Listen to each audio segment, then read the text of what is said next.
Hello. All right. Thank you very much. Good morning, everybody. Let us begin the panel 4. So my name is Miroslav Palansky. I'm head of research at the Tax Justice Network, and I'm assistant professor of economics at Charles University in Prague, in the Czech Republic, where I'm based. It's a pleasure to be moderating this panel. We've got 6 great presenters, and one of which is online. We're not miscounting. And as Flor said, we're going to have 3 presentations, then a Q&A. And then again, 3 presentations and a Q&A. So it's a kind of a split panel into 2 sections.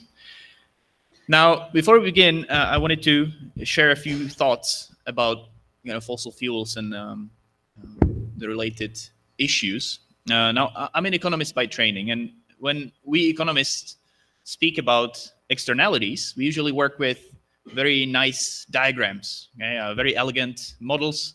We have upward sloping marginal costs. We have downward sloping marginal benefits. We have Pigouvian taxes that will solve it all. And it's a really nice world. But then I look at fossil fuels, and I realize that we find ourselves living in quite the opposite world. We subsidize the activity that produces the largest negative externality known to science. And as an economist, I find this genuinely interesting, fascinating, because the incentives that we set up reveal quite a lot about the priorities, far more than speeches do. And so while economics gives us great tools to understand such issues and analyze the mechanisms within, it doesn't give us the full picture of how we value different things. And for that, we rely on other disciplines. And the colleagues here on this panel, so from law and human rights and civil society and policy, see the same terrain through different lenses: sovereignty, fairness, legitimacy, participation. And none of these views cancel each other out. Only together, they give us the depth, the necessary nuance that we need to analyze such a complicated landscape. What we call fiscal policy is, in fact, a map of who gets to define which externalities actually matter. Every tax, every exemption is a moral statement. It's a quiet reflection of what society rewards and what it tolerates. So we tax alcohol because we think it's bad for you. But we subsidize fossil fuels because we used to think that cheap energy is good for economic growth. But we have ignored the external effects for far too long. And this brings me to the second paradox. We talk about planetary limits, yet the planet itself is not the problem. The Earth receives something like 170,000 terawatts of solar energy every second. I don't know what that means, but I've looked that number up. The real scarcity is not energy, it's governance. We have abundant photons, but a chronic shortage of coordination, which sadly is not something that the sun can fix for us. And we've somehow managed to design our tax systems that reach across every border when it comes to profit shifting, but not when it comes to pollution. So the question for this session isn't whether we can tax fossil fuels. We can, of course. The question is whether we can design fiscal tools that reflect the externalities we actually care about, not just those within our jurisdictions, but also those that we export to other countries, other people, other regions, and also to people that have not yet been born. Now, when I teach my undergraduate students about externalities, I tell them about the famous Coase theorem from the economist Ronald Coase, won the Nobel Prize, very famous, very seminal theorem, which says that under certain conditions, under certain assumptions, namely the good definitions of property rights and costless bargaining, the market mechanisms will internalize an externality. I always mention the paradox of these negotiations, which, as we all know, are very costly, so that the assumptions don't hold and the theorem does not hold, but it gives us a nice benchmark of kind of what to aspire to. And the people that will most be affected by the negative effects of our actions today have not yet been born. So the negotiations are not only costly, but they're impossible. So I leave you with a bit of a hopefully thought-provoking question. That is, what do you think our grandkids would give us now to stop climate change? And since they're not born yet, shouldn't we decide for them? And we have a remarkable set of perspectives to help us think this through. So we'll start with Zorka Milin, Policy Director at the FACT Coalition. We'll then move on to Gustavo Garcia Zanotti, researcher at excuse my Spanish, Asociación Civil por la Igualdad y la Justicia. And Maria Emilia Mamberti, research and policy lead manager at the Center for Economic and Social Rights. And then we go to a Q&A session, and then for the next 3 presentations. Zorka, the floor is yours.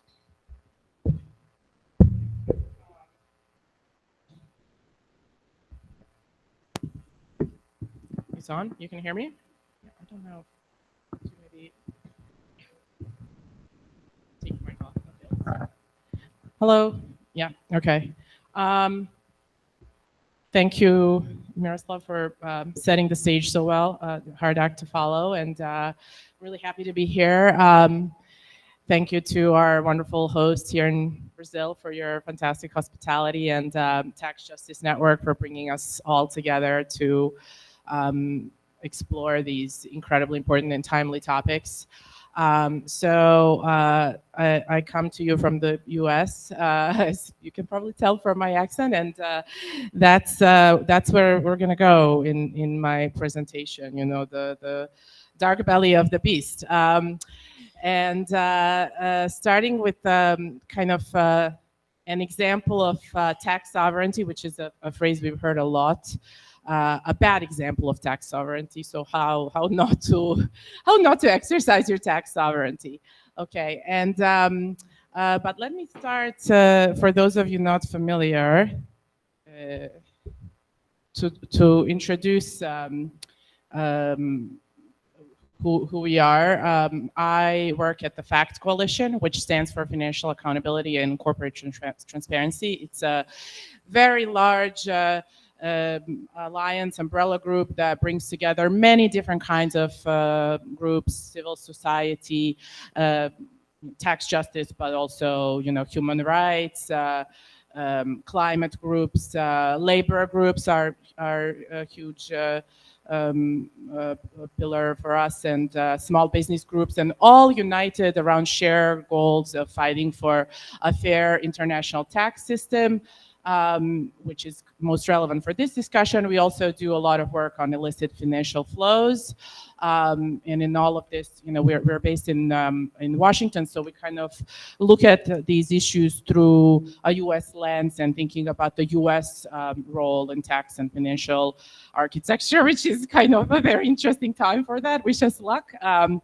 And so our tax focus in particular is focusing on how the international tax rules impact large U.S. multinationals. And I wanted to tell you about a research project that we have been working on for a while, looking at large U.S. oil companies. And so why we looked at this? Well, there's been a lot of attention in international tax policy about U.S. big tech companies and, how they are dodging taxes. Recently also, pharma companies are receiving attention, but not so much about the impacts on the oil sector. And so we wanted to look at that.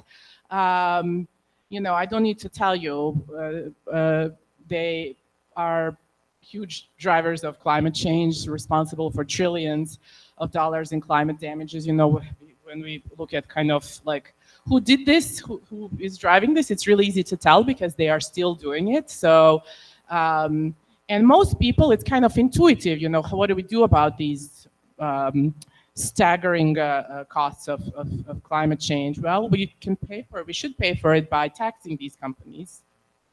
Yes, okay, thanks. To pay for that, the best way is to tax these companies, right? Because they are responsible.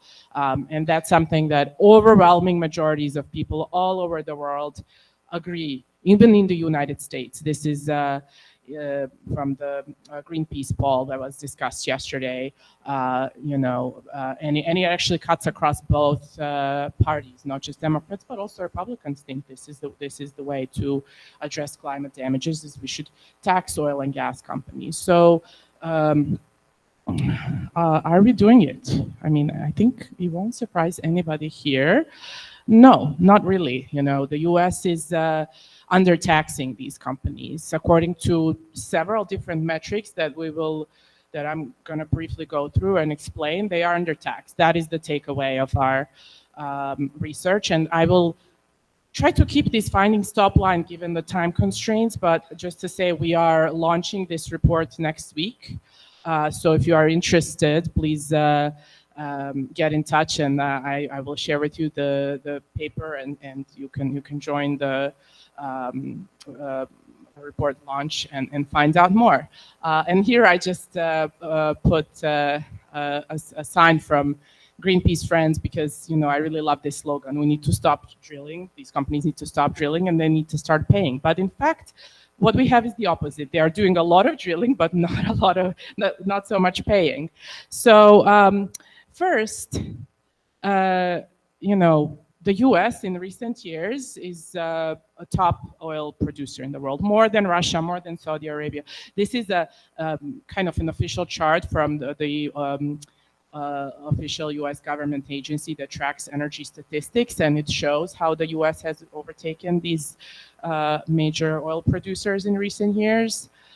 This is for oil, but you know, gas is kind of a similar picture. So the U.S. is producing a lot of oil, and when we crunch the numbers to look at large U.S. oil multinationals and looking at where they're producing oil, the majority of their oil and gas production is in the United States, 51%, but actually they don't pay so much tax in the US. You know, only 18% of the total tax is paid in the US. And that tells us that the US really is dramatically subsidizing these companies. And this is a breakdown by companies. I want to show this chart because I think it really illustrates a key point that you can see.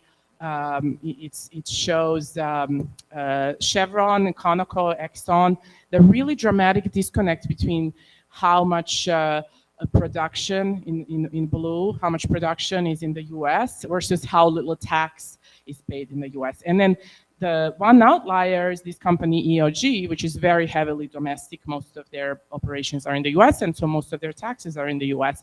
And that tells us that the tax subsidies, they exist for domestic production, but really the real problem is in how the US tax code treats foreign production.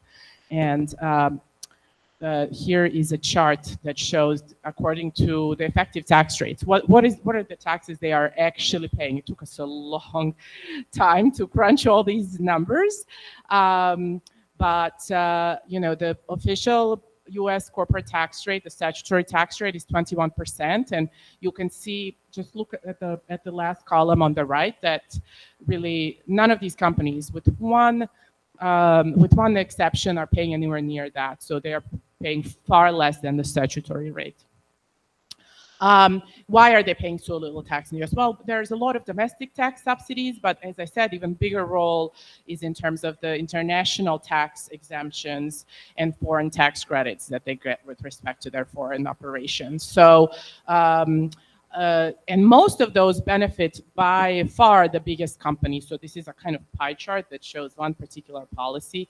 I lied, I said no acronyms, but FOGI, foreign oil and gas exempt income, is generated, you know, 45% of it is Exxon, so almost half of that particular tax break goes to Exxon. And these policies benefit only the oil and gas industry. So this is in addition to kind of the normal, you know, profit shifting that exists across all sectors. They have these special earmarks that they benefit from. So to end on a kind of a more positive note, what are we going to do about this? It's not easy, because part of the problem, which our report talks about, is of course corporate capture, that these companies have a lot of influence over policymakers, and maybe, you know, especially in the US, given the you know, campaign contributions and lobbying spending that goes into the millions, they get to de facto kind of dictate the tax rules that apply to them. So so it's not easy, but we have you know, this is a photo from a protest near Congress.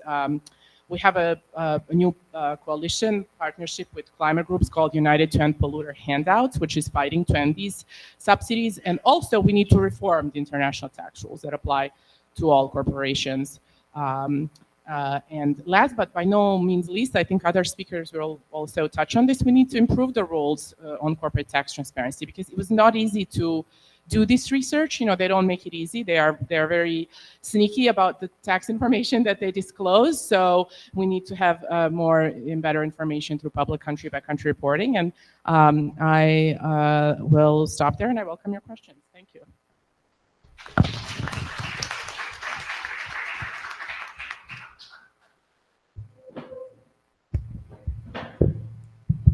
Thank you, Zorka. So we move to the next presentation by Gustavo.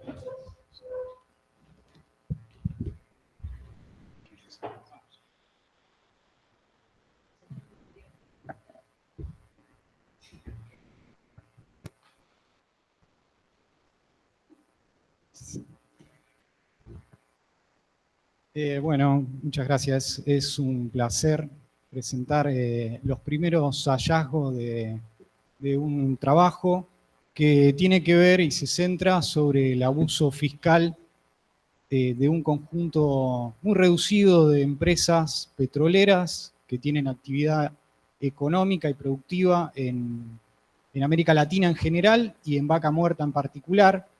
Vaca Muerta es la formación no convencional de shale oil y de shale gas de Argentina, de la Patagonia de Argentina. Y que estas empresas utilizan a Uruguay para desarrollar prácticas de abuso fiscal.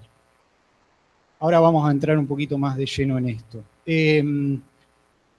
Desde ya, todas las grandes compañías no tienen la misma presión tributaria que el común de la gran mayoría, y esto tiene que ver con algunos mecanismos muy particulares que saben aprovechar las grandes multinacionales para pagar pocos impuestos.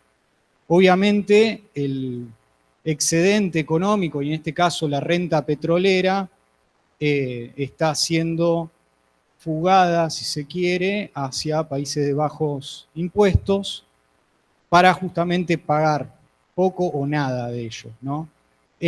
Cuando en realidad el esfuerzo en general, el esfuerzo colectivo, el esfuerzo privado de los estados en producir esa renta petrolera no está siendo aprovechada justamente por toda la sociedad en su conjunto, sino más bien está siendo apropiada por un grupito muy reducido de empresas petroleras y que tienen la oportunidad de fugarla o de trasladarla a otros países de baja o nula tributación.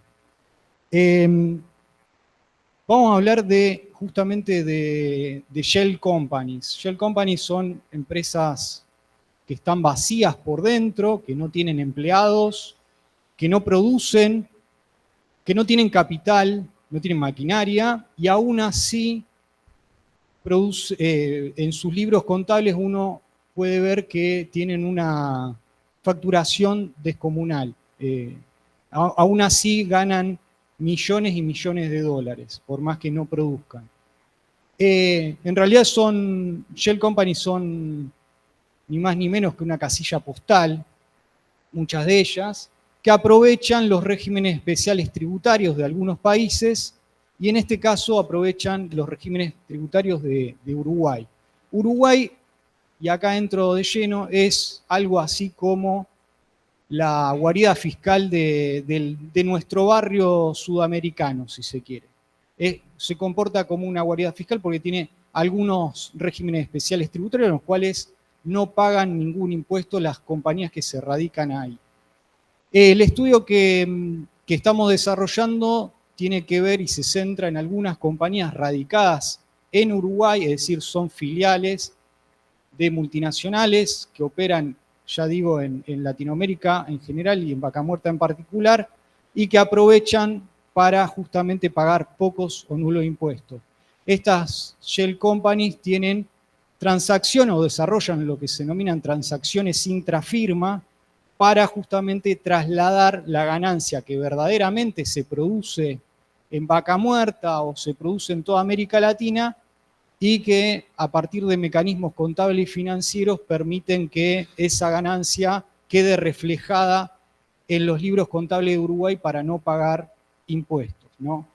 Lo que hemos analizado son balances contables y eso es una herramienta bastante poderosa, digo, porque en los balances contables podemos determinar la magnitud del abuso fiscal con mucha precisión, podemos dar con la trazabilidad de lo que está ocurriendo con la renta petrolera y quiénes se la están apropiando a esa renta petrolera.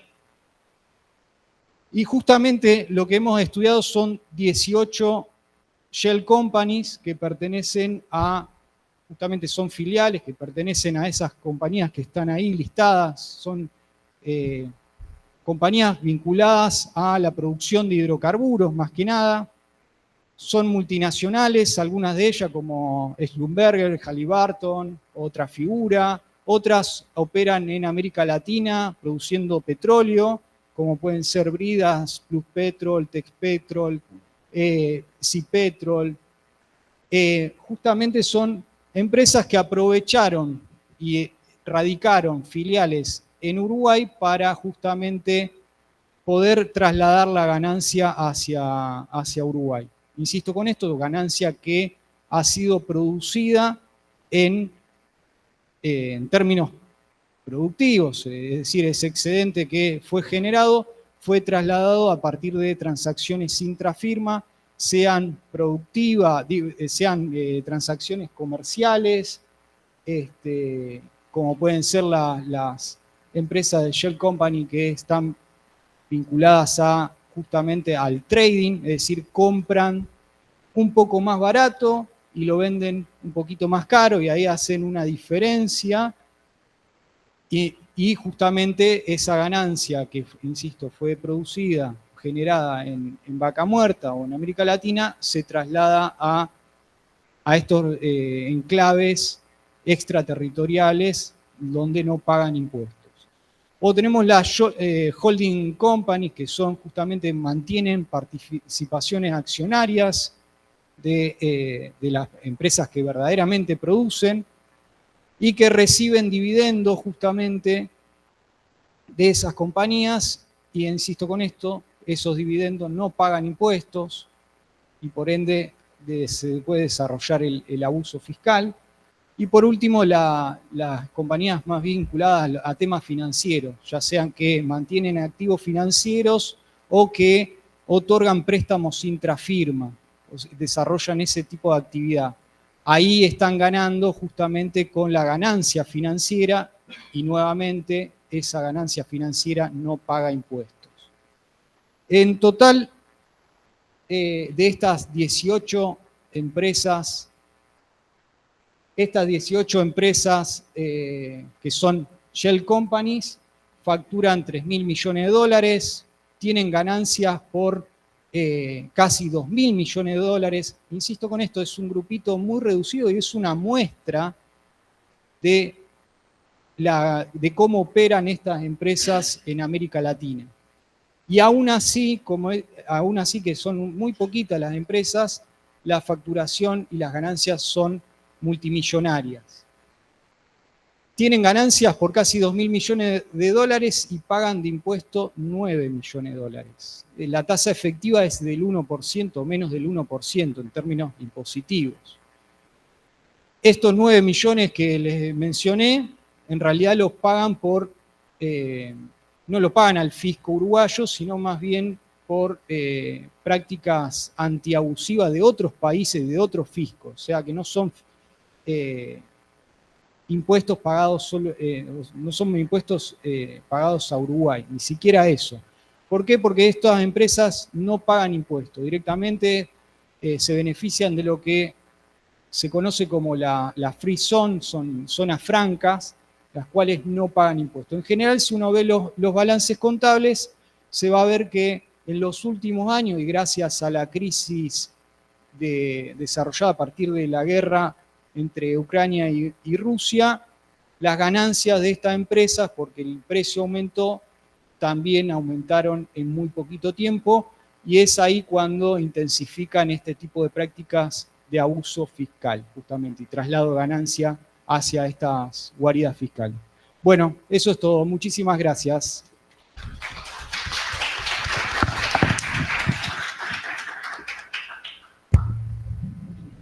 All right, thank you, Gustavo. Let's move to the third presentation by Maria Emilia. Stay here. Perfect. Thank you. Can you hear me well? Yes. Okay.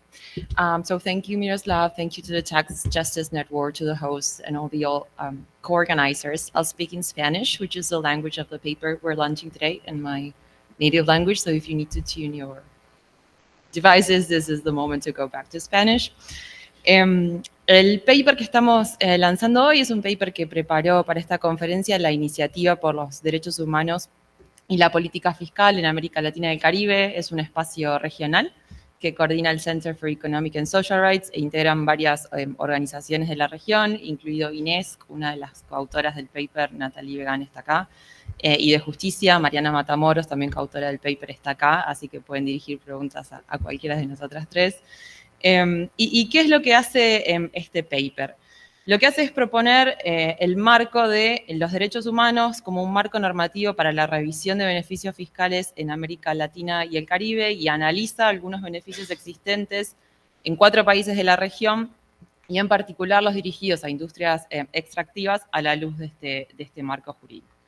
¿Por qué hicimos ese ejercicio? Bueno, porque hay un obvio reconocimiento creciente entre la sociedad civil, la academia, organismos internacionales como la CEPAL o el CIAT a nivel regional, sobre la necesidad de avanzar por lo menos en mejores mediciones y evaluaciones ex ante y ex post de estos beneficios o gastos tributarios, como se denominan regularmente en la región.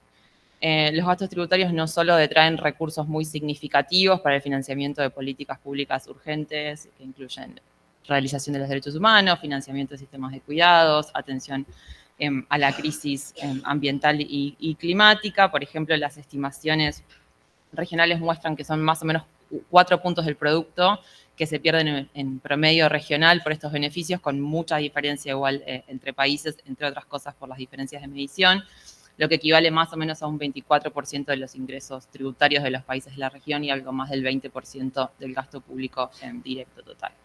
Pero no solo los gastos tributarios tienen problemas en términos de recursos que se pierden, sino también costos de administración, complejización de los sistemas tributarios, creación de oportunidades para el abuso fiscal y en algunos casos, para algunos beneficios, potenciales efectos regresivos. Hoy se está avanzando en la región, por ejemplo, en medir los sesgos de género de varios beneficios fiscales que están vigentes de manera sistemática en países en toda América Latina. A pesar de que hay un contexto político que es curiosamente favorable a la revisión de estos incentivos, porque en toda la región hay una tendencia hacia la consolidación fiscal, a eliminar los déficits fiscales, a introducir medidas de austeridad, lo que vemos es que la economía política de los gastos tributarios es muy compleja. Y esto se ve porque el monto de los gastos se mantiene relativamente estable a lo largo del tiempo. Eso incluso a pesar de algunas iniciativas nacionales, como las que existen en Brasil, que son esfuerzos valiosos por tratar de contener el monto de los gastos y evaluarlos en alguna medida. Sin embargo, lo que vemos en estos esfuerzos nacionales, cuando los evaluamos, es que aunque se generen impactos positivos, como la creación de recomendaciones, esas recomendaciones no se implementan. Aunque se genere información nueva, esa información no es lo suficientemente detallada para hacer un análisis con enfoque de equidad de estos beneficios. Entonces, lo que usamos es este marco de derechos humanos por distintas razones. La primera es que es un marco que es normativo, que está ampliamente aceptado en los países de la región. Hay una jerarquización muy alta de los derechos humanos, del derecho internacional de los derechos humanos, a lo largo de prácticamente todos los países de la región, y este marco trae sus mecanismos propios de rendición de cuentas. De hecho, hay organismos de derechos humanos que están cuestionando el uso de incentivos fiscales. Las opiniones consultivas recientes son muy elocuentes, pero es un trabajo que otros organismos vienen haciendo, y además porque creemos que permite conectar mejor la discusión fiscal con el impacto que estas decisiones tienen en las personas y en el planeta. Hicimos una subselección de 3 principios del marco de derechos humanos para este análisis: el de participación, transparencia y rendición de cuentas, el de uso del máximo de los recursos disponibles y el de coherencia entre los compromisos ambientales y la política fiscal. Y seleccionamos 4 países, que son las economías más grandes de la región: Argentina, Brasil, Colombia y México, para aplicar estos principios a los beneficios fiscales que tienen estos países en general y a algunos beneficios que tienen para la industria extractiva en particular. ¿Por qué miramos esto en particular? Bueno, por razones bastante obvias: las discusiones sobre la transición energética, la oportunidad de uso regulatorio de los impuestos en este sector, porque es un sector que suele tener regímenes fiscales especiales, y además por algo que refuerza el informe y no sorprendería a nadie: la región sigue funcionando como una proveedora de recursos naturales para el norte global, sin consideración sobre el impacto en el derecho al desarrollo que estas actividades tienen en los países de la región, y sin una consideración muy directa sobre cómo impactan las actividades en las poblaciones más directamente afectadas por la actividad. ¿Qué encontramos? Y calculo que estaré cerca de mis 7 minutos en este momento. Bueno, hay diferencias entre países, porque además lo que miramos en cada país no es exactamente igual, por diferencias contextuales, disponibilidad de la información, pero hay muchas tendencias comunes. La primera es que hay fuertes problemas para la medición sectorial de los beneficios. Y aunque sí advertimos que hay un gran abanico de instrumentos en términos de incentivos que se utilizan, que se suman a otros beneficios como subsidios directos, regulaciones de precios mínimos, perdones fiscales en algunos países. No hay necesariamente mediciones para el sector. Esto obviamente dificulta la discusión pública sobre la transición energética y vemos que son organizaciones de la sociedad civil en algunos países como Brasil las que entran a hacer estas mediciones que los estados no están haciendo. En los casos donde se logra hacer una medición sectorial, vemos que los recursos a los que se renuncian son significativos. Por ejemplo, en algunos países donde se logra hacer la medición, los beneficios fiscales a las industrias extractivas son menores que los que se usan para la transición energética o superan ampliamente el presupuesto de organismos claves para la transición, como los ministerios de Ambiente y Clima. Y obviamente si se miran los beneficios en su totalidad, vemos que bastarían para financiar varias veces, decenas de veces, algunas políticas públicas clave e insignias de los países de la región, como Bolsa Familia en Brasil, que benefician a las poblaciones que están mayormente impactadas por la crisis climática, por ejemplo. Vemos también una falta generalizada de información que obstaculiza la evaluación, hay problemas en la cuantificación y medición de los gastos. En muy pocos casos hay objetivos medibles y en los pocos casos que hay objetivos medibles, esos objetivos no se miden regularmente. Vamos redondeando. Y sí vemos un rol muy preeminente en todos los países de la región para tratar de salvar estos déficits de la sociedad civil, con herramientas variadas como el uso de pedidos de acceso a la información, la lectura de balances contables, en algunos casos los litigios, y esto sucede a pesar de la falta total de una regulación de participación social en estos casos. Ya termino. Esto se agrava porque la rendición de cuentas de los gastos es limitada, es sabido que muchos de estos beneficios no se incluyen regularmente en las leyes de presupuesto, no se ajustan a las reglas fiscales, no prevén plazos de caducidad y no tienen las mismas reglas de transparencia que los gastos directos. Y en general vemos que en ninguno de los incentivos para el sector extractivo que logramos identificar hay en el diseño del incentivo una relación con los compromisos ambientales de los estados, lo que se refuerza con otros problemas de sostenibilidad como regímenes que benefician a una o a muy pocas empresas, o análisis que muestran que lo que el Estado pierde por esos beneficios fiscales es más que lo que las empresas pagan efectivamente en impuestos o representa una fracción muy grande de su facturación, como Gustavo ha analizado más para Argentina. Lo dejo ahí para discutir. Gracias.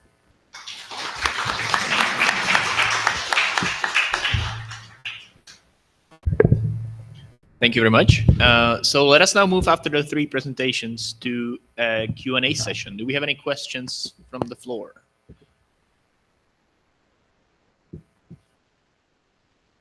Yes, I see Emilio. No? Yeah? No? Okay.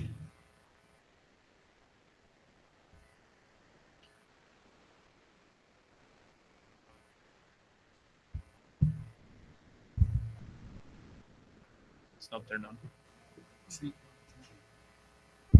Yeah. Thank you so much. This was a great panel. I just wanted to ask whether you are interested in bringing the other side that the climate change campaigners are doing on also using other tools like cap, share, dividend, and divest, because the problem is not taxing them. They will willingly pay that, and even in the case of the US, they can even print more money. Like it's not just about getting more money to pay for whatever. The US in particular can print whatever money they can. But in the rest of the countries, the problem is keeping the fossil fuels in the ground, especially in the global north. And so then what has been proposed by these campaigns, for instance, the major campaign is cap and share, in which they're saying we need to, yes, charge a fee, but also to cap the limit of extraction in a rate that is yearly assessed about the needs of real economic elements. And then the next year, you lower the cap, meaning the level of extraction, and then you enhance the fee, and so on and so on. So gradually you have a planning that correlates to the needs of a given economy, but at the same time you're planning to leave the resources in the ground until that there is a moment in which you are literally eradicating as well the climate change problem. Because it is not only about the money, it's also about the environmental dimension. So just wondering, and also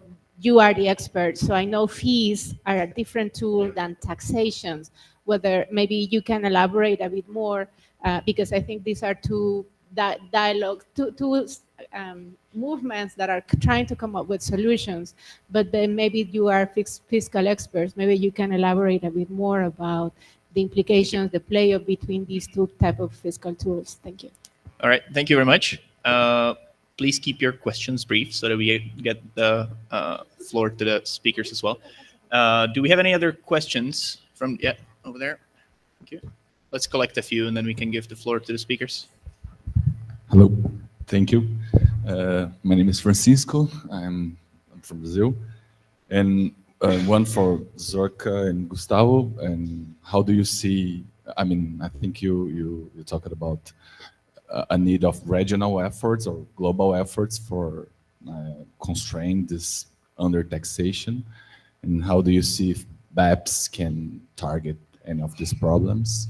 And for María, right? Yeah. Si en otros países, así como en Brasil, nosotros tenemos algunas reglas para reducir o que, bueno, como que imponen una reducción de los gastos tributarios, si en los otros países esas reglas existen y si funcionan. Bueno, aquí incluso está en la Constitución, pero bueno, un poco despacio la revisión. Eso. Gracias.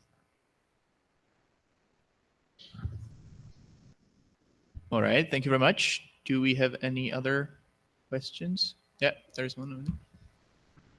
One last one.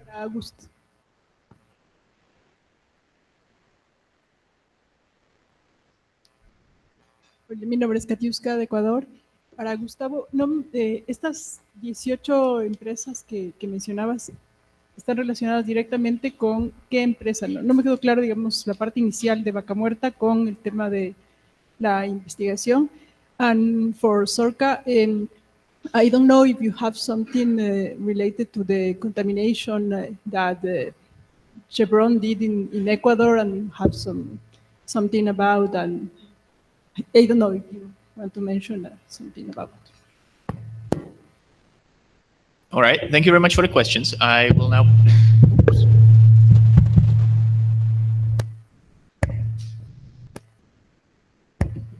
pass the mic to Zorka, I guess. Let's go in the order of the speakers as well.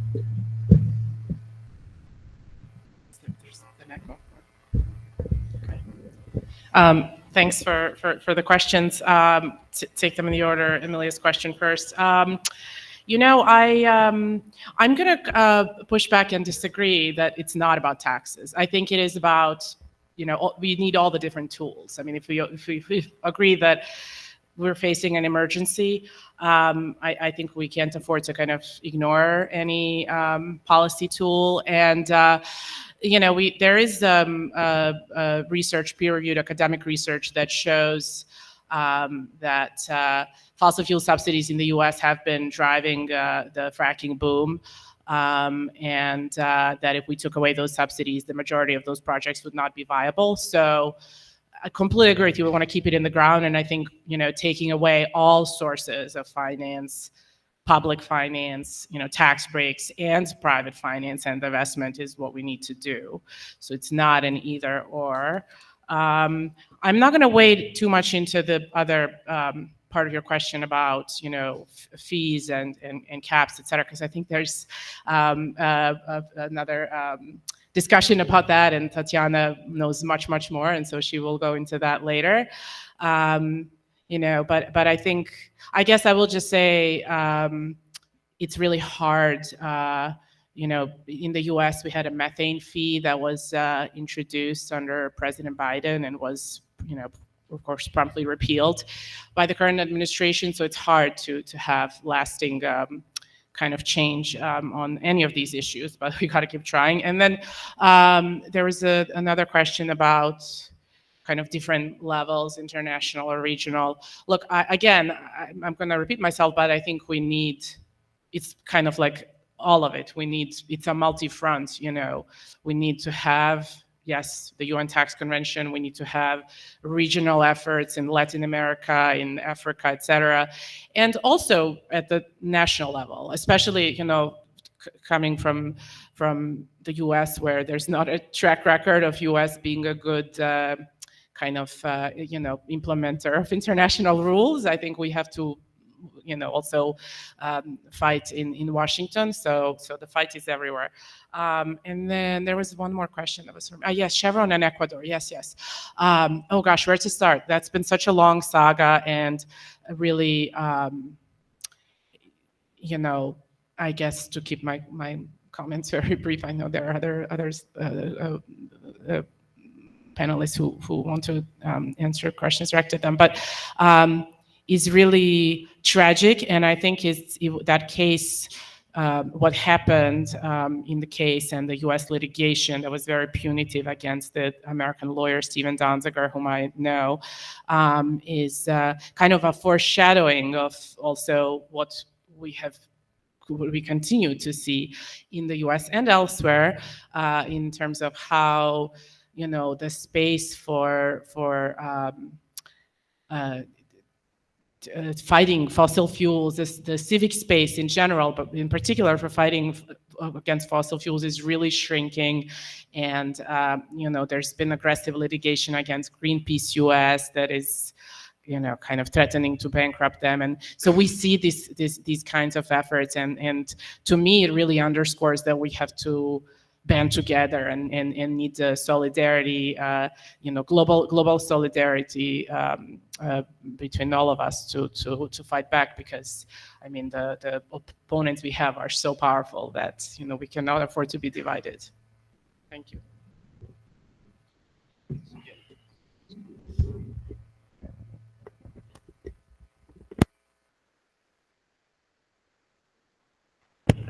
Okay. So on Emilia's point, we did engage with the discussion both for the purpose of the paper and in CSR internally on alternative economic models.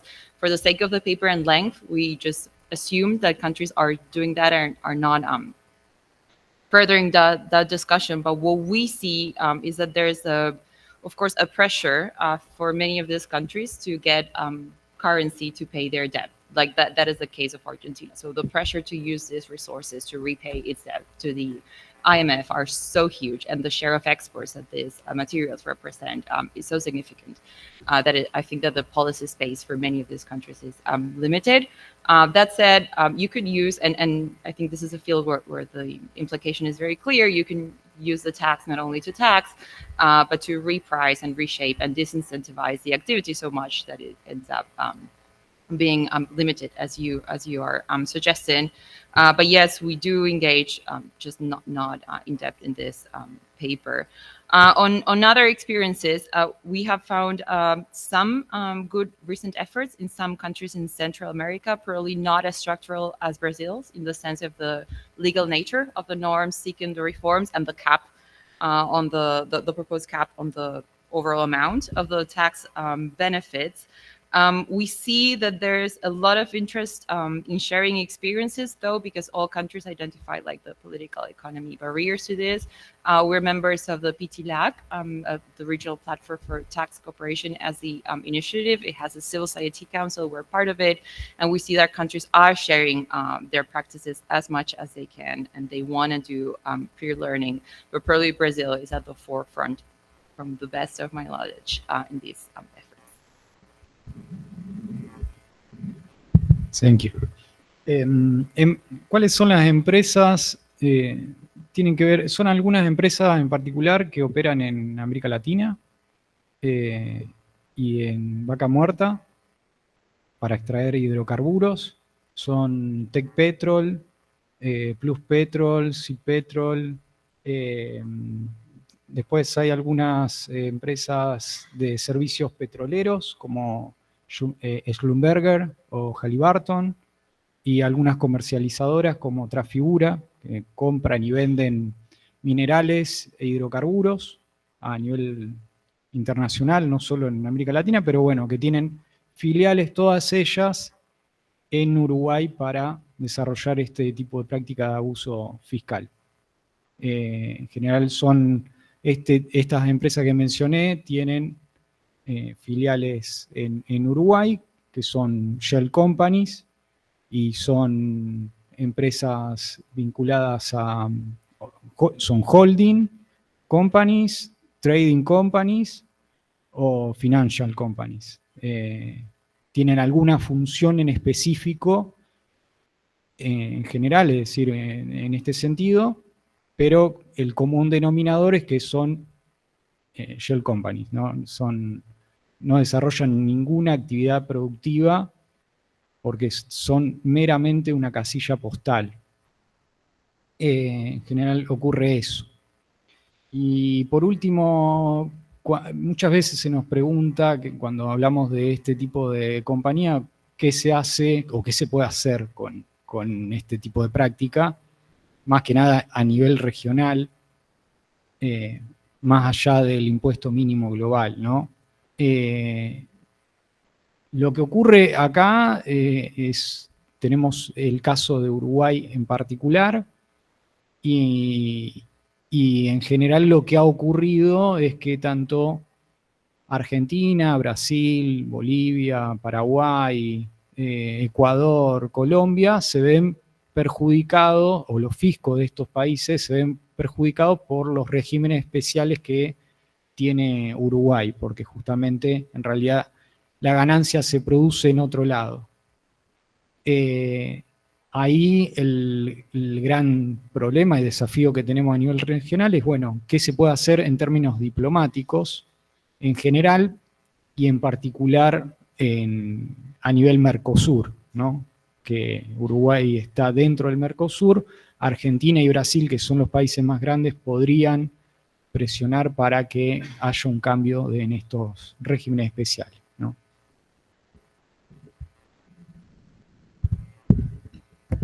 All right, thank you very much.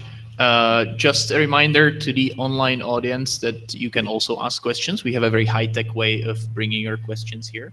Yes, Flor? No. I wasn't planning on it. Is that fine? Okay, we're doing fine on time, but I know that's a slippery slope, so we're gonna move on to the second part of the panel, which is another 3 presentations. And we will start with Anne. Thank you.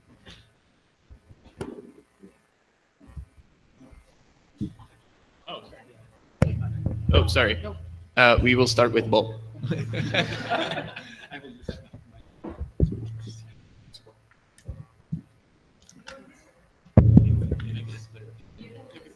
Yeah. Oh, you can just, you want to hold it? If I can. Okay. Alrighty. Hello, everybody. I am Bob Michel. I am an analyst at the Tax Justice Network. I am not going to talk about the oil and gas sector. I'm going to talk about another. I'm going to talk about another of these big polluting sectors, which is the international maritime shipping industry. The shipping industry is often referred to as the invisible industry. It's invisible because we don't really see its activities very much. It has a huge workforce working on ships in often very bad circumstances, but we don't really see them. It's the invisible conveyor belt that makes our international trade work, that allows us to live our consumption dream or nightmare, maybe. Also, with regard to profits and emissions, the sector is a bit invisible. But the emissions of the global shipping industry are huge. They are a total of 3% of global emissions, and that's about the same as a country like Germany or Japan. So it's a big share of global emissions. And in a few weeks, we will all be looking out for the COP in Brazil, and you might think that countries there will also talk about these kinds of emissions, and that's not the case. Shipping emissions are not covered by the Paris Agreement. So this means that this chunk of emissions is not part of the national determined contributions of countries. Countries are not committing to do emission reductions on shipping under the Paris Agreement. Instead, they are doing it via the industry representatives at the IMO, the International Maritime Organization. And that is a bit of a problem because at the IMO, there is a lot of corporate capture. The industry calls the shots, and this means that the industry is both the one that makes the rules to reduce emissions, as well as the one that will comply with these rules. So you can imagine the problem there. And because it's not the Paris Agreement, the 1.5 degree global warming trajectory also doesn't apply to shipping emissions. The IMO sets its own strategic target for the future, for our future in a sense. They will go for net zero by 2050, and this is, by the way, how they are, doing their regulations. Many observers say that this is never going to happen. Although recently there has been great progress, and this was mentioned yesterday, I think by Clara in the Greenpeace presentation, the IMO has now, the members of the IMO, the countries have now agreed on a net zero framework to reduce emissions from shipping. So it's an example of a global tax, which is the good thing, but as I will show, it's also a bit of a disappointment. So this is what the IMO agreed on the left. Green ships, they can sell carbon credits to bad ships, which are ships that are emitting above the threshold, and they can sell to the yellow ships, which are reasonably good, and to the red ships, which are doing very badly. Those ships, the red ships, they have to pay to the fund that is set up by the IMO, or they have to acquire credits from the good ships. It's a carbon credit trading scheme, like many exist. So this has been kind of celebrated as a triumph for multilateralism, which nowadays, anytime countries agree on something, we think it's a triumph. But if you compare it to what was on the table at the IMO, it's a bit of a disappointment, because European countries and the small island development states and the many least developed countries, they actually had an alternative proposal, which was that of a general levy on emissions by ships. So the levy proposal, I have some details, but I will go over it quickly. The most important difference is that in the levy proposal, all emissions would be taxed. So if a ship was doing very well, a green ship in the previous slide, if it would be very efficient, not emitting a lot, it would pay a little bit of tax. If it would be a very bad ship, it would pay a lot of tax, logically.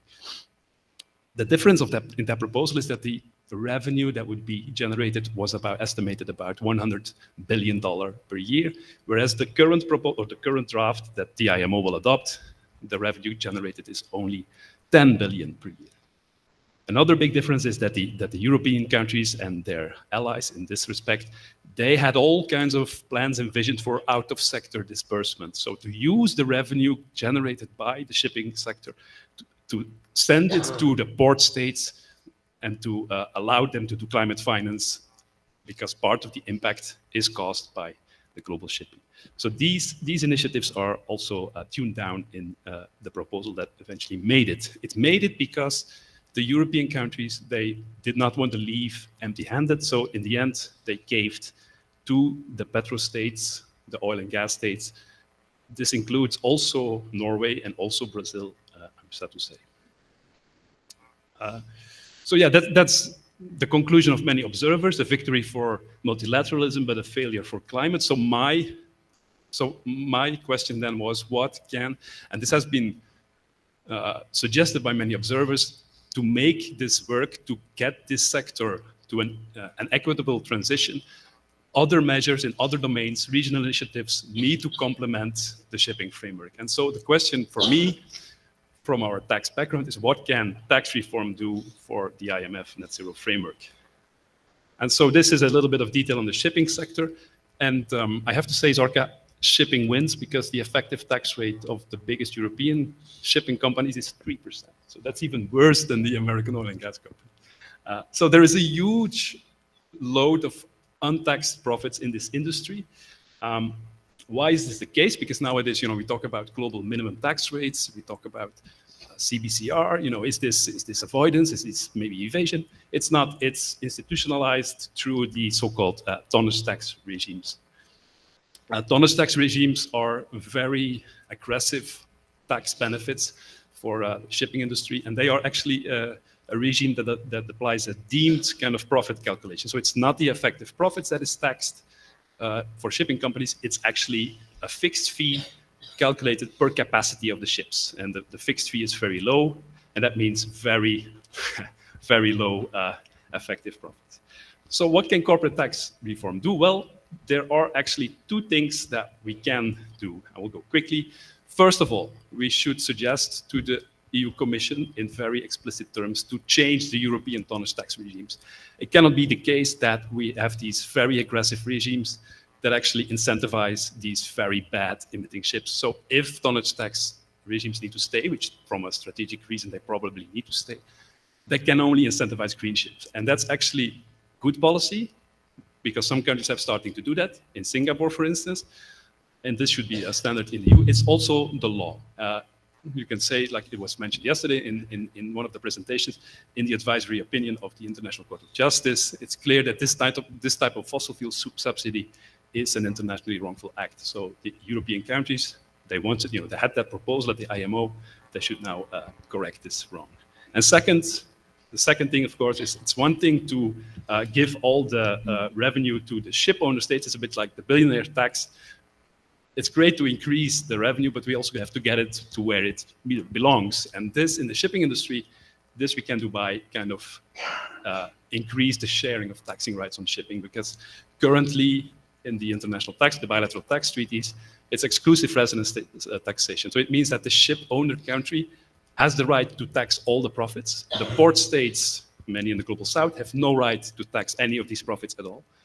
And the ship owner country then does not tax because it applies the tonnage tax system. So this is a very important thing that we should work on. More shared taxing rights, primary taxing rights for the source state. There are a few ways to do this. I have no more time. It cannot be amount A because the thresholds, amount A is the new taxing right by the OECD. That's a bad idea. Thinking that bilateral tax treaties will solve this is also a bad idea because it goes way too slow. Brazil negotiates one treaty per year. It would take 50 years to upgrade its tax treaty network. So bad idea. Then there is the UN Framework Convention and the Services Protocol, and this is probably one shot to fix this. Thank you.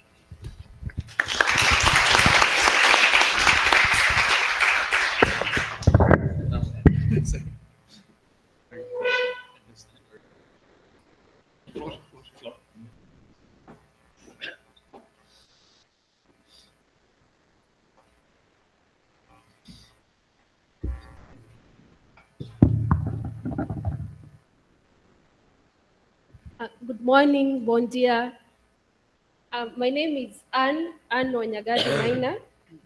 I'm here on behalf of South Center. So we did a paper on oil and gas companies to discuss the physical leaks and what can be done. So South Center is an intergovernmental organization which constitutes of 55 developing countries from Latin America, from Asia and Africa. So in Latin America, Brazil, Ecuador, Bolivia, Colombia, and others are members. And I'm really happy to be here today. And thank you to our organizers and hosts for organizing this marvelous event. So we did this paper with Abdul Chouhandri, who is the Senior Program Officer in the Tax Initiative of the South Center. And I'm a research consultant in the same department.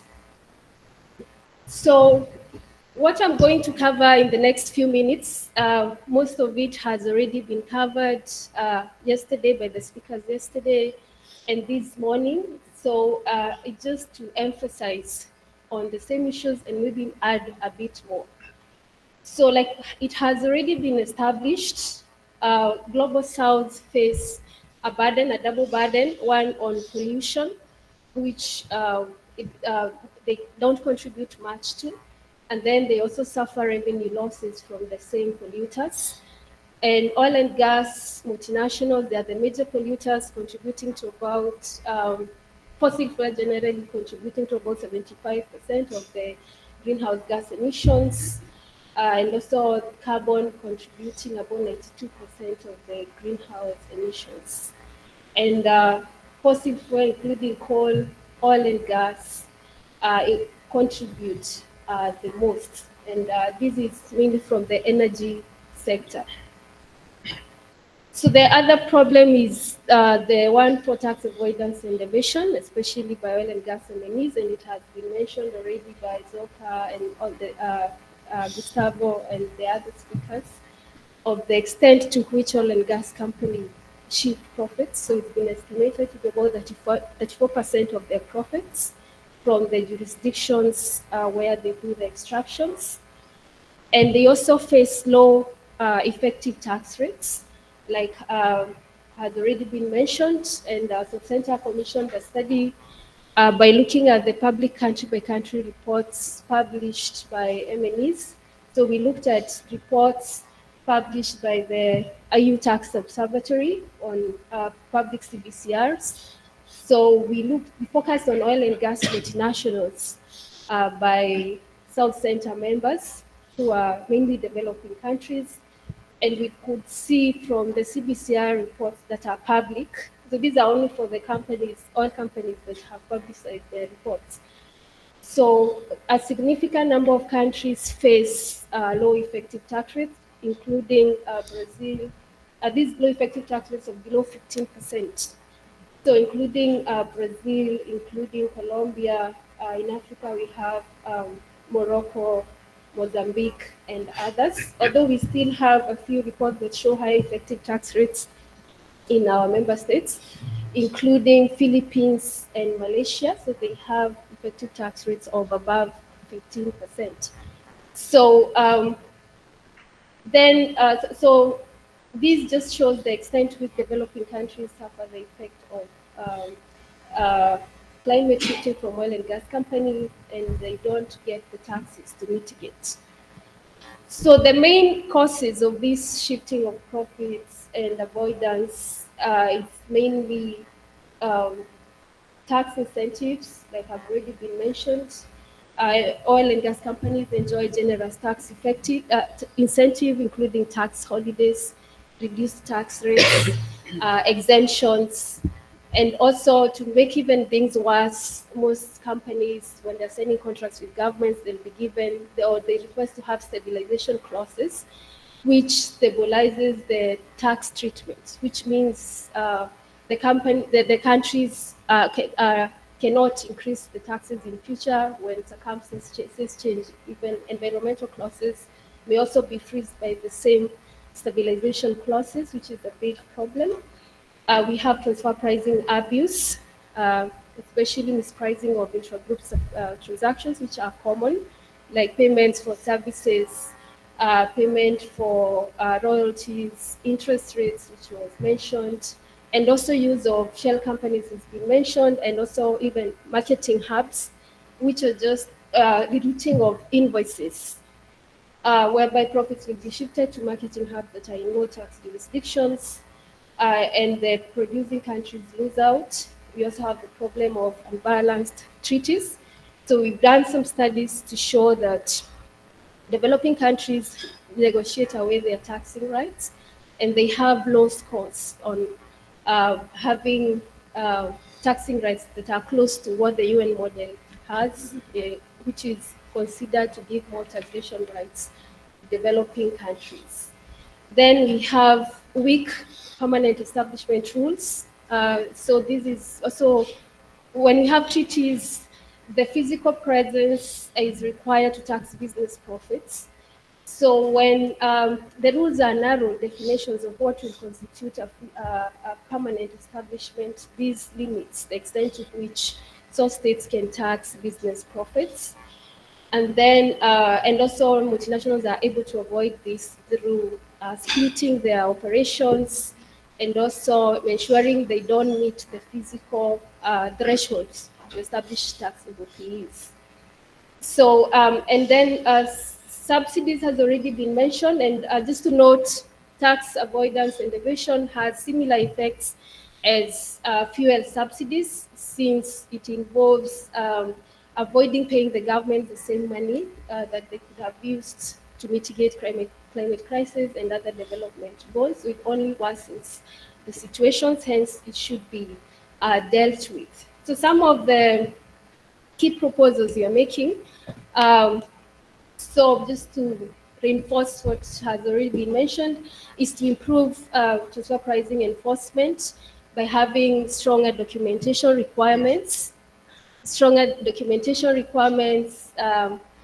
For instance, oil and gas multinationals, they should report their global operations, and they should have like CBCR reports made to the governments where they operate. So this will give the global picture of their operations.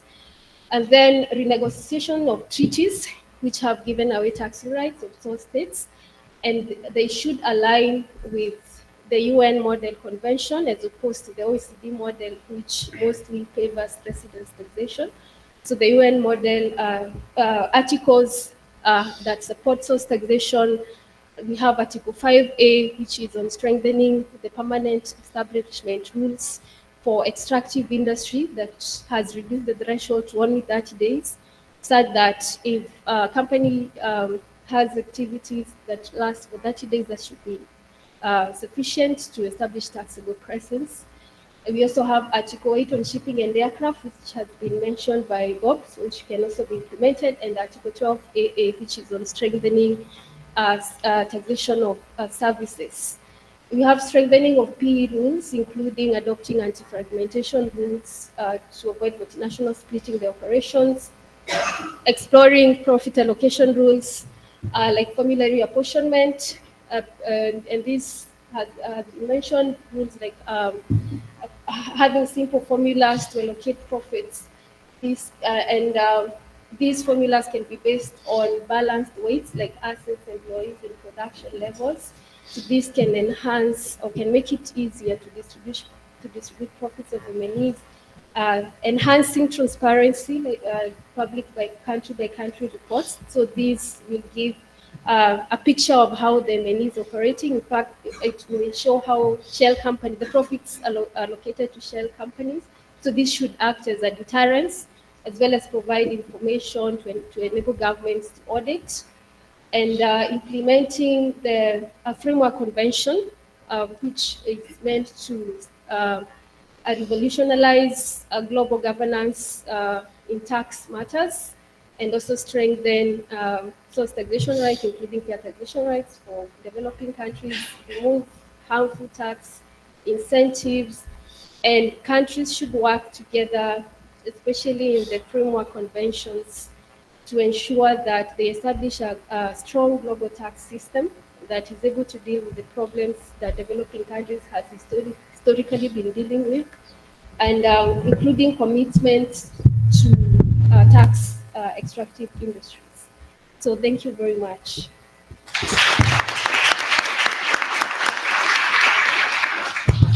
All right, thanks a lot, Anne.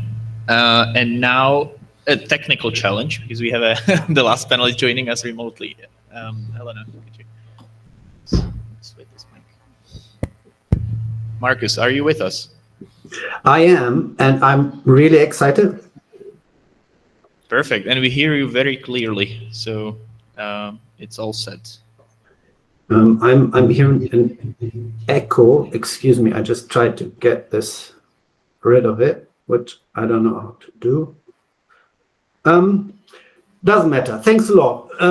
Marcus Trilling, my name. I'm with the European Network on Debt and Development, and I'm sharing my screen now. I hope this works.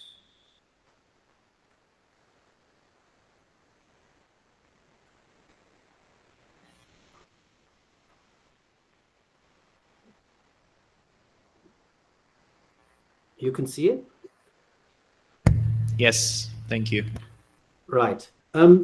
So thanks a lot for TGN to inviting me, to give me the opportunity to present our proposal, and as well very much grateful for my co-panelists, because they very much prepared the ground for what I want to propose. And this is as simple as a surtax on the profits of the fossil fuel industry. So what I'm going to do quickly is to introduce you our political economy perspective on such a proposal, and then explain more in detail how this could work out in the end. So why a surtax on fossil fuel profits? Miroslav at the beginning nicely spoke about the world of Pigouvian taxes. We know that with the issues we have, it's structurally regressive. It has its limits in really bringing about the behavioral change. So what we want to do really, thinking about a paradigm shift on this economic effect, that we're going away from taxing consumption, putting a price on at the end, but really looking at the beginning of climate pollution. Namely, this is the capital, polluting capital, and with such a tax, we would simply increase the cost of capital, and by the book, this would at some point incentivize the reallocation away of capital, away from fossil fuels towards other sources. And with this, I know this has been debated yesterday. We think this is a progressive measure, and it's as well equitable and transformative. And we would look at a new interpretation of the polluter pays principle, away from the consumer, but really looking at direct taxation, which looks at the capital income and not, as I mentioned, the consumers in the end. What I'm showing you now, this are figures from the International Energy Agency, and what you see here is the net income before taxes of the global fossil fuel industry. And this is listed in private and public and non-public. And I first couldn't believe it, because we're looking at in 2023 about net income of almost 2.5 trillion, 2,500 billion euro net. This is not turnover. Okay, we had the energy crisis in Europe in 2022, but what you see here, over the last 15 years, the fossil fuel industry has very healthy net income profit through all crises. And we're looking already speaking of companies, but in the end, it is the owners, so the capital owners. So the incumbency of the fossil fuel industry in the economy is breathtaking. We're speaking about 2.5–4% of global GDP as profit. And then the question is, where does the money go? So on the left here, you see how those fossil fuel industry, oil and gas companies, what they did with their cash, with their profits. And you see it is still capex into oil and gas. This is the blue one. This tiny little green, 1%, 2% goes into what is low carbon capital expenditure. And then we see here the blue increasing when you are owning shares of the fossil fuel industries. You got very healthy returns all the time. And then we hear, yeah, but when you tax them, they will not invest in the transition. They don't do it anyway. This is what you see on the right here. We see that the fossil fuel investments are still increasing in time, when we very much know the transition has to go away from fossil fuels. So here the same picture: oil, gas, coal increasing, and the investment in the transition is minimal. So now I want to show you in an example how such a tax would look like. And I'm very, very grateful for Zorka's and Gustavo's explanations, because what I wanted to present here, this is a fictional fossil fuel multinational, but it turns out it's not very fictional, as we heard. It has a main profit shifted to our tax haven country. Out of the 50 billion, it has 47 billion, and with a very low tax rate. I mean, this is obviously very much simplified. It optimizes and minimizes tax payment. This is the reality, as we heard, and we have as well here two countries who have a national surtax on fossil fuels, but as their general very little profits booked in those countries, the revenues of the surtax is minimal. So now we would look into really taxing the global profits. We know this amount A, pillar one, so the idea of unitary taxation is out there, is conceptualized, and there we would apply a surtax of 20%, and we have still a reasonable amount of 10 billion which we would spend on climate finance. We see as well the tax haven country loses the most on the back tax base because it has been taxed before it could be booked in the tax haven. Nevertheless, we're looking at, as we have been discussing as well, as a new international global rules. And then, of course, we would think this fossil fuel surtax comes along with the general overall of international tax rules via the tax convention. And here we see that finally as well, the fossil fuel industry or our company would not be able to book all its profits in the tax haven, but in other countries where it produces or sells fossil fuels. And here then we see as an effect that the surtaxes would increase. And then the way forward, we think fossil fuel surtaxes should be implemented at national level first and foremost. It is happening, for example, in the UK, in Norway. Then there could be a regional coordination as we had in Europe in 2 years. But finally, we think as well to address all the profit shifting and the race to the bottom, which we've been heard. This should finally end up as well in the tax convention, where we would want to see a commitment. This includes and enables such a surtax on the fossil fuel industry. So to conclude, almost, we made a sample of the 100 biggest oil and gas companies on their revenues and their income before tax. And what you see here, this would be the revenue potential. In 2024, if only the 100 biggest oil and gas companies would have taxed, we would have revenues of 147 billion. Our approach would be that these surtaxes would be channeled to a UNFCCC financial mechanism. And I'm sure you're aware about the figures being debated. So the potential revenue of such a surtax is really significant. It would have been 1 trillion of revenues if such a tax would have been implemented since the Paris Agreement. So we're looking at the net income before tax.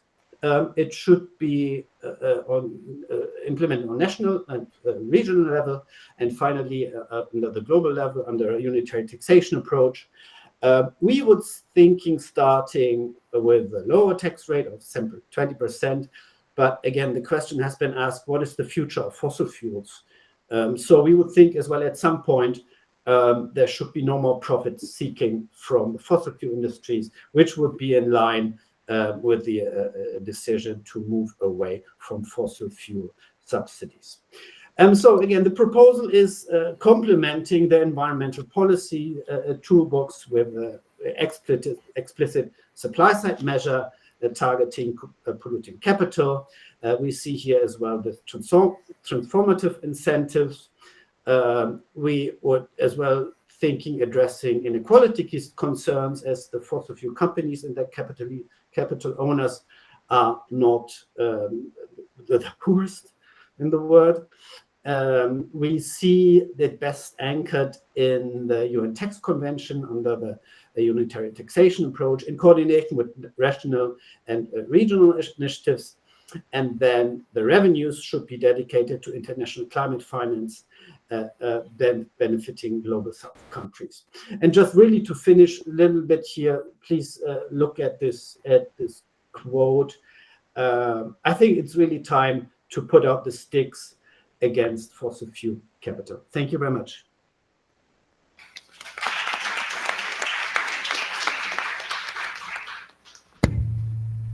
All right. Thank you, Marcus. Thanks to all the speakers. Also for keeping the time, which gives us a healthy 24 minutes for a Q&A session. So please, someone from the floor, if you would like, just raise your hand. Yeah, I see Lucas. Until 11:15, no? Oh, sorry, you wanted to do the video now? After the Q&A?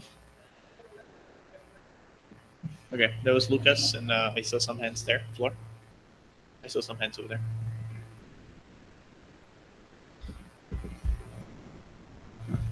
Thank you.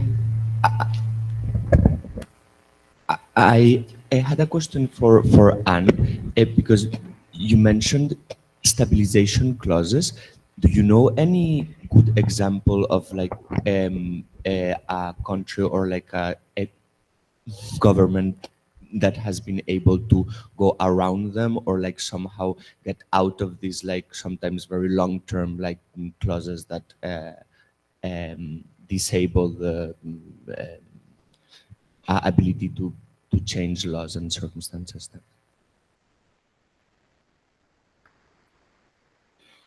Thank you to the panelists. Mi pregunta es en español. Bob, dos preguntas. La primera, la cifra de las emisiones. Okay, okay. The number that you mentioned on the 3% contribution of the sector to the global emissions, does it include flight shippings as well or not? That's the first. And the second, you mentioned also the lack of distribution of the taxes on this sector. But do you have any specific proposal on that? And have you explored any potential of alternatives on that side?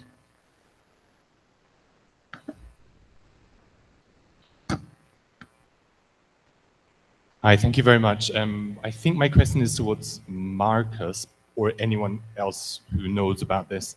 I was wondering, Marcus, you mentioned that we needed sort of regional and national models of a surtax on fossil fuel industries, and I was just wondering if you knew much about the laws which have just passed in the states of New York and Vermont around the climate superfunds, and whether this was a model that you thought was a good thing, whether we could use this at national levels in different countries, even think about it on the international level. I just wondered if you had any insights in that. Thank you.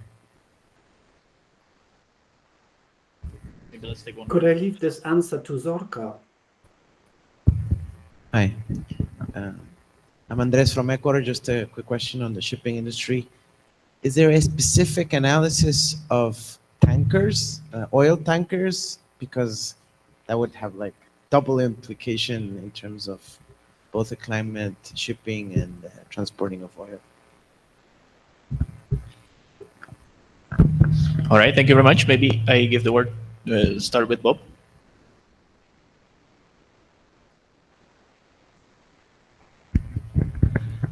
Thank you for the questions. So the 3% number is only maritime shipping. It's not aviation. But you're right. Aviation actually is in the same boat or plane or whatever you want. It's in the same situation. It's also because the problem with the Paris Agreement is territorial accounting for emissions. So that's the rule. What is emitted in the country is kind of attributed to that country. And with transport, and that's not only in emissions, it's the same problem in tax. Because the activity takes place over various territories, the traditional apportionment rules, or whatever you want to call it, the nexus rules, they don't work. And historically for tax, the solution was, okay, let's just only in the ownership, let's that country tax all of it. With emissions, the ownership countries are very silent. So for instance, Maersk, the Danish giant container shipper, Denmark doesn't take any responsibility for the emissions that Maersk is creating, but Denmark is able to tax all the profits that Maersk is making. So it's a huge problem. The second about the thing that was debated at the IMO is the out-of-sector revenue disbursements, which is the technical term of the crucial thing of taking revenue from the industry and give it to the regions that need it for climate finance. And so the European and the small island development states proposal had very active kind of measures to distribute revenue to port states so they could work on, the impact of the rising sea levels, because, facilities in these port states are heavily affected, but they don't get any tax revenue from the industry, but they have to make sure that the facilities are still, immune to climate change. In corporate tax, if you change the allocation rules and, at Tax Justice Network, our view is tax should be paid where the economic activity takes place. You can say the port states should be the ones that have the primary taxing rights. And so it's not a matter of taking money that comes first from the ship owner country, let's say Denmark, and then back Denmark to give it to where it belongs or to where it's needed. No, it's the port states. It can be Brazil, it can be an African country where the natural resources are shipped away. It's the port states that generate the shipping business, and they should have the first taxing right. So it's not a matter of thinking of ways for governments to assign the revenues that they first have gathered through taxation. No, it's much more fundamental. The taxing right will fix that if that can be changed. Thank you. Oh, sorry. Sorry, Zorka. Now I remember the question about the oil tankers. That's actually something I have never thought about, but it's actually a very interesting suggestion. So thanks for that. That's something I will look into. Thank you. I'll answer your question because Marcus directed it to me. So I'm really happy to hear the question, first of all, because I'm glad that you know about it. And I think that these very recent state Superfund laws that you mentioned are it's kind of a cutting edge. It's a product of a campaign that is sort of sister campaign to our work on fossil fuel subsidies, and I do think it's really promising. But I will just say I think it's a bit too early to tell, because of course, the fossil fuel companies are not happy about it. They are fighting tooth and nail against it politically, legally. There are legal challenges as well in terms of whether these laws are, without going into too many details, whether they're preempted by federal action or inaction, to be more precise. So they're an interesting question, but I do think it's kind of a rare sign of progress that we have in the US, and maybe we can build on it. So thank you for the question.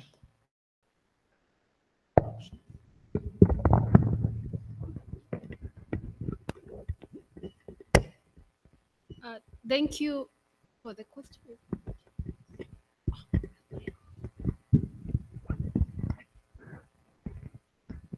Thank you, Lucas, for the question.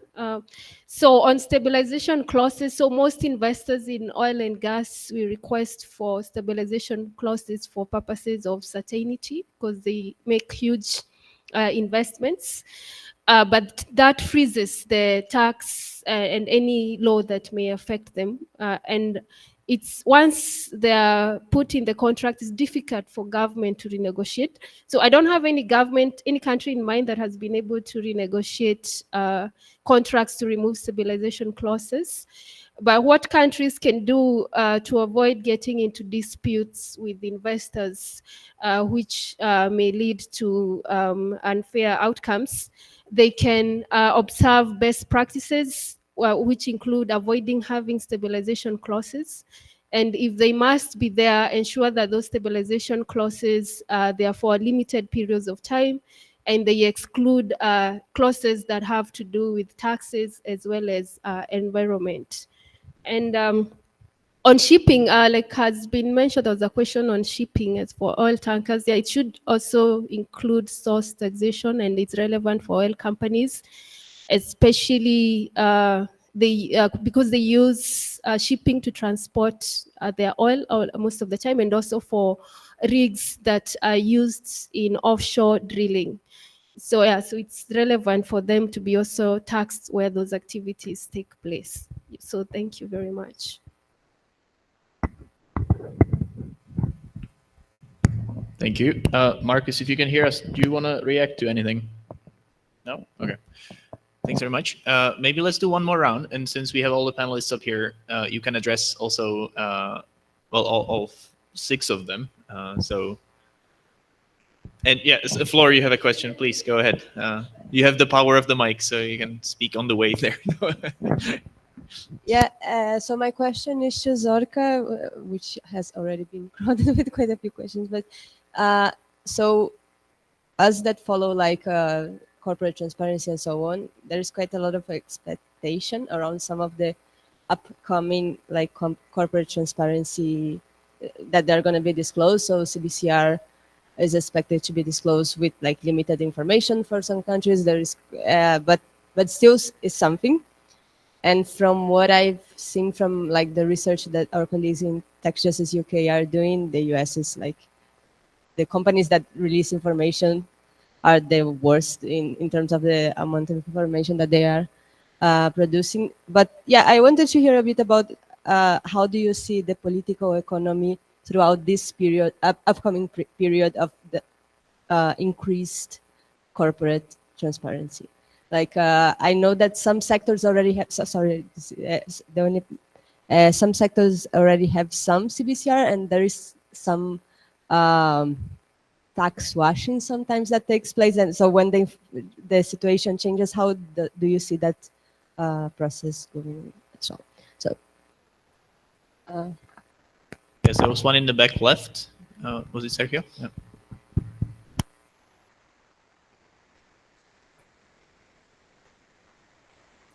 Thank you so much for a fantastic panel. I like all the contributions. Well, made me think that, you know, we live under domestic tax systems and international tax rules that are programmed, not for like doing a just transition, but actually like or to make polluters pay, but actually to reward them and making their industry more profitable, you know. So looking at all the instruments, I was wondering what should be the goal in terms of what the mandate of a UN tax convention should be for member states in the future, because it seems that we need not only coordination with the UNFCCC and the Paris Agreement, but going like with a name that goes beyond that. Like, I mean, that needs to phase out fossil fuel and really reset the system for like addressing the ecological catastrophe in a comprehensive way. So my question is like, if that should be the aim, what should be the mandate of a UN tax convention? How to frame it for making the most of that opportunity that we have with the convention? Thank you.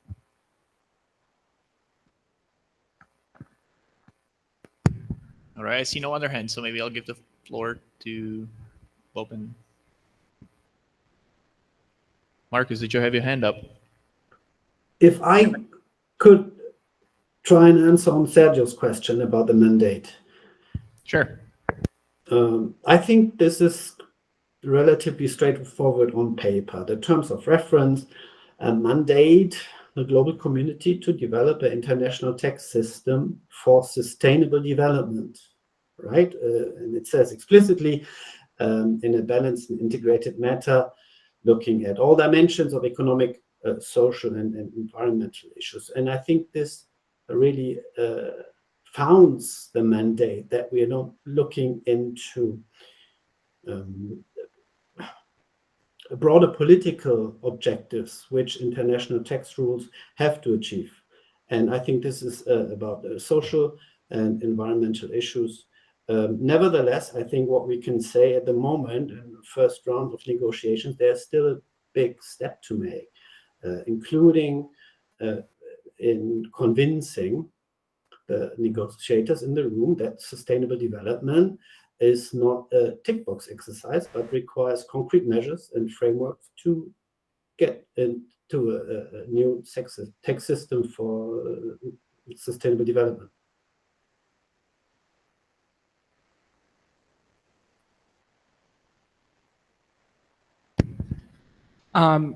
Thanks for your question. a lot of really good questions today. Actually, you all have the best questions. I love your question about tax transparency. We in our paper we go into that quite a bit, and you know, the paper relies on not just the standard kind of financial reporting that these companies are required to do like any other company, but also we look at data that is specific to US extractives that just came online last year. And recently we had the second round of reporting. So I think that it is really important for everyone who works on tax justice, corporate tax justice, to put more effort into using the information that is becoming available exactly to prevent this phenomenon of tax washing, because we cannot have tax transparency just for the sake of it. You know, we need to demonstrate that this data is useful by using it and explaining what is, you know, being disclosed, and not letting, you know, the companies kind of get away with just putting it out there.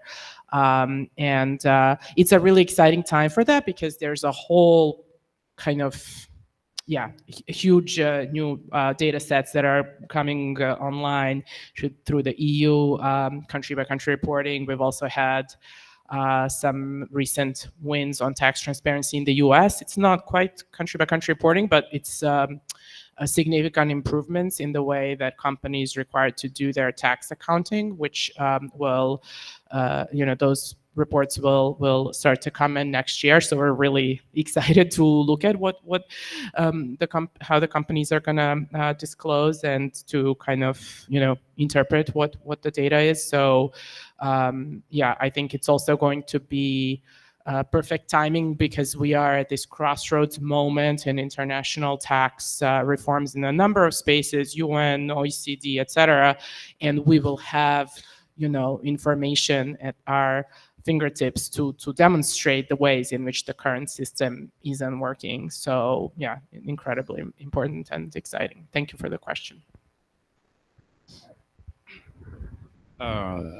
Thank you, Sergio, for that question. Always, you have always a very practical mind of what we should, get for the convention. And I think this panel shows that fossil fuel subsidies is a key spear point that should be in the commitments. If we want sustainable development, this implies also abolishing fossil fuel subsidies in tax as soon as possible.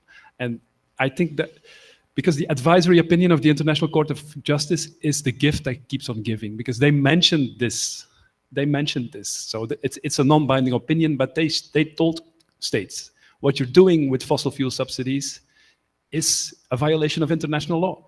So this is an easy ask to say now in the framework, okay, we hear you, now we commit to phasing these out. It's not soft law, it's now hard law, and we will work on a protocol to make this happen in practice. And that, I think that's a thing that we should advocate for strongly.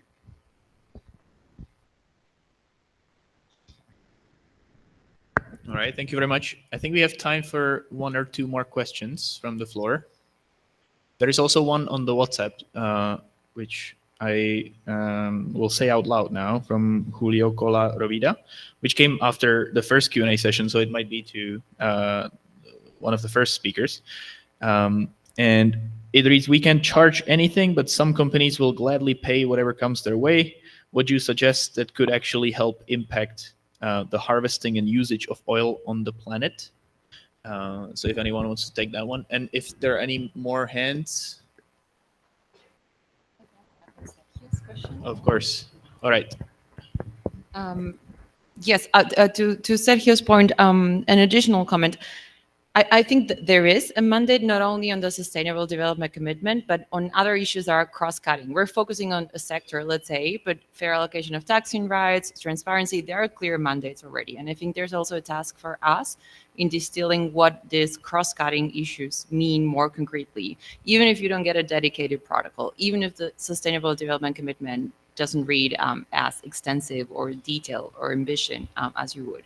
There are other provisions. Bob was discussing the advisory opinions. There's alignment with international human rights law. We need to read further into that. There's data analysis and production. We could be asking a future COP to assess the sort of benefits, even if not for removal, because it might be tricky to include something like that in the convention. I think there are already in the TORs enough mandates to start working on distilling concrete implications for specific sectors, let's say. I don't think I got the question from the chat, sorry. All right, anybody wants to react to the question from the chat?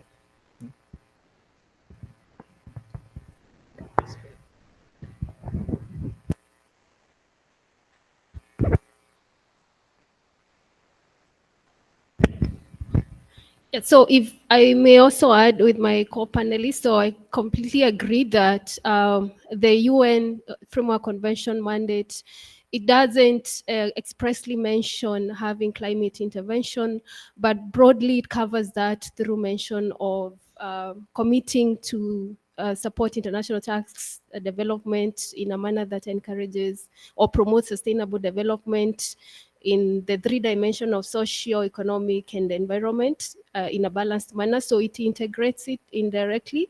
And the focus that countries should mainly focus on is on developing the framework for governance on tax matters, so that in the future, countries can be able to use a strong governance framework to advocate for stronger taxation rights for especially developing countries.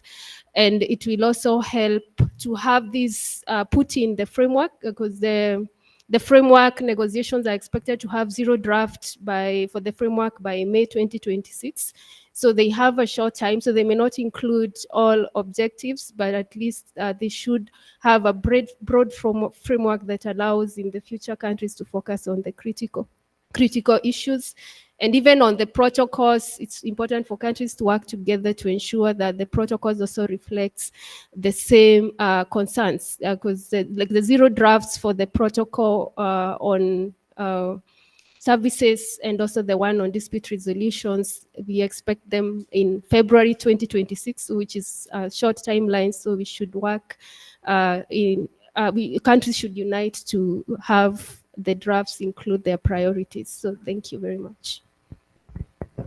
All right, thank you very much to all the speakers. Flor is going to tell us what comes next and what to do. But before that, please join me in giving all the panelists a big round of applause. Thanks so much.